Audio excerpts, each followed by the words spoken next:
Hello friends, C plus plus programming सीखने के इस कोर्स में एक बार फिर से आपका स्वागत है। और आज की इस क्लास के अंदर हम सी प्लस प्लस में एक्सेप्शन हैंडलिंग के बारे में बात करेंगे। लेकिन इससे पहले अगर आपने इस सीरीज़ के जो प्रीवियस वीडियो उन्हें नहीं देखा है तो उस पर देखिए, मैंने ये वाली कंप्लीट प्लेलिस्ट बना दी है। इस प्लेलिस्ट का लिंक मैं आपको इस वीडियो के डिस्क्रिप्शन बॉक्स में दे दूंगा, तो आप एक बार इन सभी वीडियोज़ को भी ज़रूर देख लेना। तो चलिए अब हम बात करते हैं एक्सेप्शन हैंडलिंग की। लेकिन इससे पहले आपको ये जानना जरूरी है कि व्हाट इज़ एक्सेप्शन।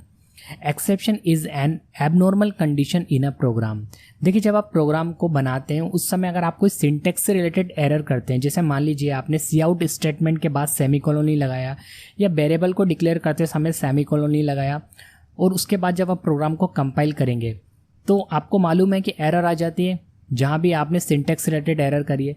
तो जो सिंटेक्स वाली एरर होती है वो कंपाइल टाइम पर आती है, लेकिन एक टाइप की एरर और होती है वो रन टाइम पर आती है। यानी अब प्रोग्राम कंपाइल होकर रन हो चुका है और इनपुट का वेट कर रहा है। अब आप कुछ ऐसा इनपुट कर दो जो प्रोग्राम के लिए एक एबनॉर्मल कंडीशन है, तो उस कंडीशन पर प्रोग्राम के द्वारा आपको एक एरर दी जाएगी और रन टाइम पर आने वाली एरर को एक्सेप्शन कहा जाता है। तो इस बात को मैं आपको एक एग्जांपल के जरिए समझाता हूँ। इसके लिए हम चलते हैं देव सी प्लस प्लस में। तो यहाँ पर देखो, मैंने एक बेसिक प्रोग्राम बनाया हुआ है। हेडर फाइल लगाने के बाद मैंने मेन फंक्शन में 3 वेरिएबल बना लिए इंटीजर टाइप के, फर्स्ट, सेकंड और रिजल्ट नाम का। उसके बाद मैंने सी आउट से स्टेटमेंट प्रिंट करा, एंटर 2 नंबर्स। तो यहाँ पर जब प्रोग्राम कंपाइल होकर रन हो जाएगा तो लिखा हुआ आएगा एंटर 2 नंबर्स। इसके बाद आप जो भी नंबर एंटर करेंगे, पहला नंबर फर्स्ट नाम के वेरिएबल में चला जाएगा और दूसरा नंबर सेकंड नाम के वेरिएबल में चला जाएगा।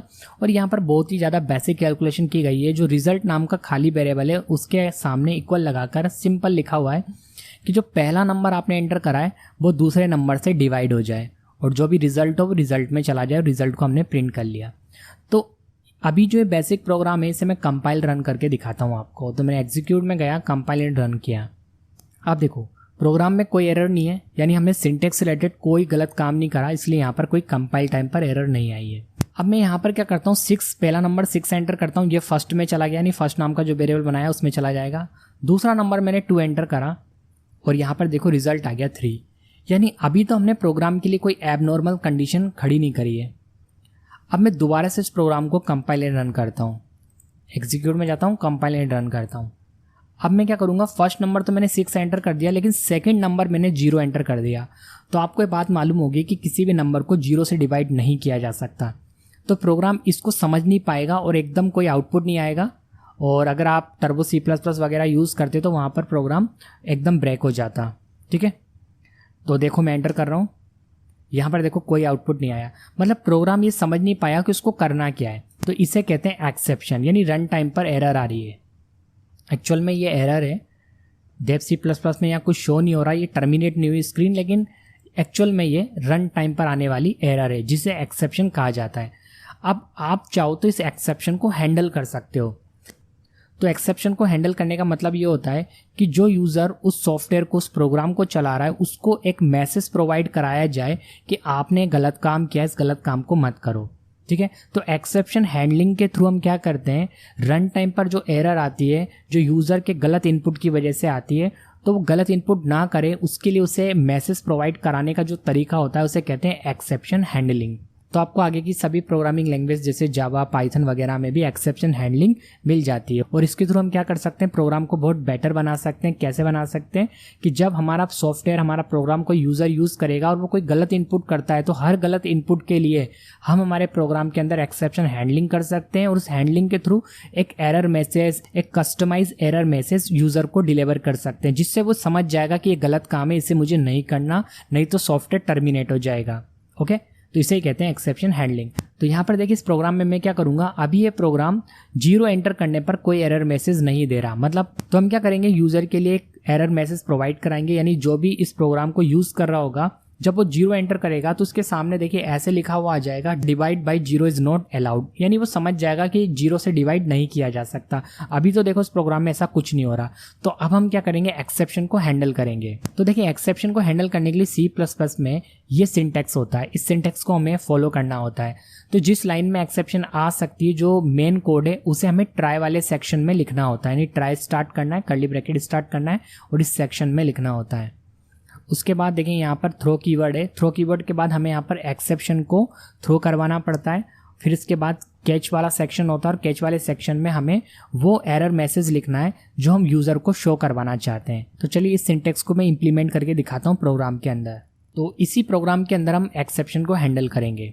तो इसके लिए देखो मैं क्या करूँगा, यहाँ पर जगह बनाऊँगा और यहाँ पर सबसे पहले स्टार्ट करूँगा मैं ट्राई वाला सेक्शन। तो यहाँ पर ट्राई कीवर्ड मैंने लगाया और ट्राई की बॉडी स्टार्ट करी। अब ट्राई की बॉडी के अंदर देखो मुझे क्या करना है, यहाँ पर सबसे पहले लिखना है, देखो इफ़ यदि जो सेकंड वाला वेरिएबल है इसके अंदर अगर जो वैल्यू आए वो अगर नहीं हो इक्वल 0 के, नॉट इक्वल 0, तो फिर मैं क्या करता हूँ, इफ़ की बॉडी स्टार्ट करता हूँ, पहले कर्ली ब्रैकेट ईएफ की बॉडी स्टार्ट करी। अब जो ये हमारा कोड है ना, इसको मैंने यहाँ से कट किया और यहाँ पर पेस्ट कर दिया। देखो क्या किया है मैंने, अगर जब कोई सेकंड नंबर अगर 0 एंटर नहीं करता है तो देखो सेकंड नंबर नहीं है इक्वल 0 के, मान लो यहाँ पर 6 एंटर करा, यहाँ पर 2 एंटर करा, तो सेकंड नंबर 0 नहीं है ना, तो फिर क्या होगा कि कंडीशन ट्रू हो जाएगी। कंडीशन की ट्रू होते ही इफ़ की बॉडी में आएगा और यहाँ पर जो हमने लिखा है ये चल जाएगा, यानी फर्स्ट नंबर सेकंड से डिवाइड हो जाएगा, रिजल्ट में वो वैल्यू चली जाएगी और यहाँ पर रिजल्ट को हमने प्रिंट कर लिया, यानी कोई प्रॉब्लम नहीं है। लेकिन मान लो अगर सेकंड नंबर 0 हुआ तो फिर हम क्या कर रहे हैं, एक्सेप्शन को हैंडल कर रहे हैं। मान लो किसी ने सेकंड नंबर 0 एंटर कर दिया तो उसके लिए फिर हमारा प्रोग्राम तैयार होना चाहिए। तो हम क्या करेंगे, यहाँ पर बनाएंगे एल्स, इफ़ के बाद यहाँ पर एल्स। ओके, एल्स लिखा। एल्स लिखने के बाद हम क्या करेंगे, यहाँ पर थ्रो करेंगे, किसको, सेकंड वाले वेरिएबल को, क्योंकि सेकंड वाले वेरिएबल में ही 0 गया है ना, इसे हमने थ्रो कर लिया। तो यहाँ पर देखिए जो एक्सेप्शन रेज हुई है उस एक्सेप्शन को थ्रो क्या करेगा, थ्रो करेगा, और यहाँ पर जो सेकंड नाम का वेरिएबल है इसके अंदर 0 है, ये थ्रो हो जाएगा। अब इसे हम कैच के जरिए एक वेरिएबल में रिसीव कर लेंगे। तो यहाँ पर हम लिखेंगे कैच, और कैच लिखने के बाद ब्रैकेट स्टार्ट करेंगे इसका, और इसके अंदर इंटीजर में एक वेरिएबल बना लेते हैं नंबर नाम का, ठीक है। तो इसके अंदर आ जाएगा, इसकी बॉडी स्टार्ट करते हैं। अब देखिए इसके अंदर हम क्या करेंगे, वो एरर मैसेज शो करेंगे जो हमें दिखाना है कि अगर कोई 0 एंटर करे तो ये वाला एरर मैसेज शो हो जाए। तो यहाँ पर सी आउट से मैं एक स्टेटमेंट प्रिंट कर देता हूँ और लिख देता हूँ divide by 0 is not allowed. Okay, तो यहाँ पर देखिए मैंने divide by 0 is not allowed लिख दिया है स्टेटमेंट, और देखिए प्रोग्राम भी हमारा कंप्लीट हो गया है। अब मैं आपको समझा देता हूँ एक बार और फिर से। देखो मैंने क्या बोला था आपको कि जिस लाइन में एक्सेप्शन आ सकती है उसे तो कहाँ लिखना है हमें, ट्राई के अंदर। तो एक्सेप्शन कहाँ आएगी, यहाँ पर आएगी। लेकिन यहाँ पर हमने एक कंडीशन बना ली कि अगर सेकंड नंबर 0 नहीं है तो कोई प्रॉब्लम नहीं है, डिवाइड करो, रिजल्ट को प्रिंट कर दो। लेकिन अगर सेकंड नंबर 0 है तो फिर यहाँ पर एक्सेप्शन रेज होगी, इसलिए इसे ट्राई के अंदर लिखा है। अब यहाँ पर जो एक्सेप्शन रेज होगी उसे थ्रो क्या करेगा, थ्रो कर देगा। कैच में उस नंबर को रिसीव कर लिया जाएगा, इसके अंदर आ जाएगा, मतलब 0 नंबर में आ जाएगा। अब यहाँ पर जैसे कैच चलेगा तो कैच के अंदर जो लिखा है एरर मैसेज वो प्रिंट हो जाएगा। तो सी आउट से हमने divide by 0 is not allowed ये प्रिंट कर लिया। तो अब देखिए क्या होगा, जब मैं इस प्रोग्राम को कंपाइल करके रन करूंगा और उसके बाद अगर मैं सेकंड नंबर 0 एंटर करता हूं तो लिखा हुआ आएगा divide by 0 is not allowed, जो कि पहले नहीं आ रहा था जब हमने एक्सेप्शन को हैंडल नहीं किया था। तो इसे कहते हैं एक्सेप्शन हैंडलिंग। तो चलिए मैं आपको कंपाइल एंड रन करके दिखाता हूँ। पहले प्रोग्राम को मैंने सेव कर दिया। नाउ अब मैं एग्जीक्यूट में जाता हूँ, कंपाइल एंड रन करता हूँ, और यहाँ पर देखिए एंटर 2 नंबर्स बोल रहा है। तो मैं यहाँ पर सबसे पहले एक नंबर 5 एंटर कर देता हूँ। दूसरा नंबर देखिए मैं 0 एंटर कर रहा हूँ, और जैसे ही मैंने एंटर करा तो देखिए एरर मैसेज मेरे सामने शो हो गया है, जो कि मैंने हैंडल करके प्रिंट कराया हुआ था। तो divide by 0 is not allowed लिखा हुआ आ गया।